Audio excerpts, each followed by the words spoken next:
જીતો દુનિયા તમારા અભિગમથી. આજનો ટોપિક છે કેમ કોઈ જવાબ નહીં. એક દિવસની વાત છે. એક વૃદ્ધ સજ્જન મને મળવા આવ્યા. તેમના મોં પર કડવાશ અને રોષના ભાવ તરત જ પારખી જવાય તેવા હતા. આ તે કેવી વાત? તેમણે ફરિયાદ કરતાં કહ્યું. મેં તમને 5 પત્રો લખ્યા અને તમારા તરફથી એકનો પણ જવાબ નહીં. મને નવાઈ લાગી, કારણ કે મારા ઉપર આવતા દરેક પત્રનો હું ચોકસાઈપૂર્વક જવાબ આપતો હોઉં છું. મેં ખૂબ યાદ કરવાનો પ્રયત્ન કર્યો, પણ તેમનો એક પણ પત્ર મને મળ્યો જ ન હતો.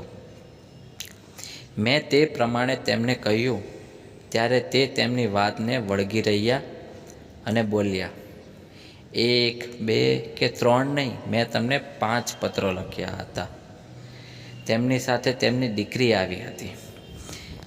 તેણી આખી વાતનો ઘટસ્ફોટ કર્યો.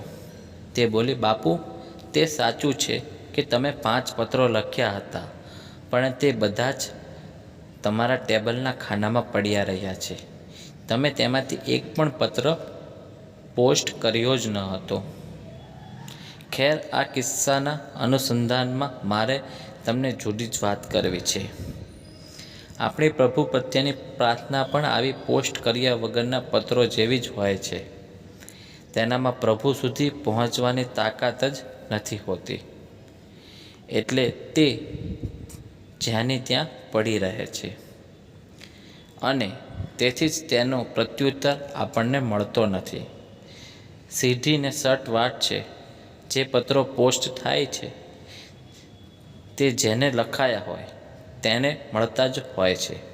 એ જ પ્રમાણે આપણા હૃદયના ઊંડાણથી કરવામાં આવતી પ્રાર્થના અચૂક પ્રભુ પાસે પહોંચે જ છે.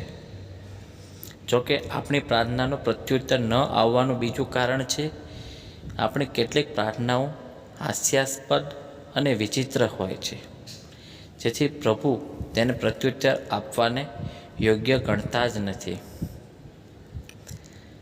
થોડા વર્ષો પહેલાંની વાત કરું. મને એક સાવ જ અજાણી વ્યક્તિ તરફથી પત્ર મળ્યો હતો, જેમાં લખ્યું હતું કે મેં સાંભળ્યું છે કે સાધુ વાસવાણી મિશન તરફથી ખૂબ સારા કામો થઈ રહ્યા છે. મારે તમારી મદદ જોઈએ છે.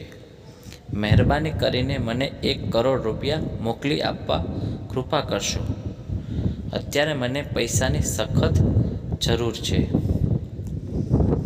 જો તમે મને આ નાણાં મોકલશો તો પ્રભુની મહેર તમારા ઉપર જરૂર ઉતરશે.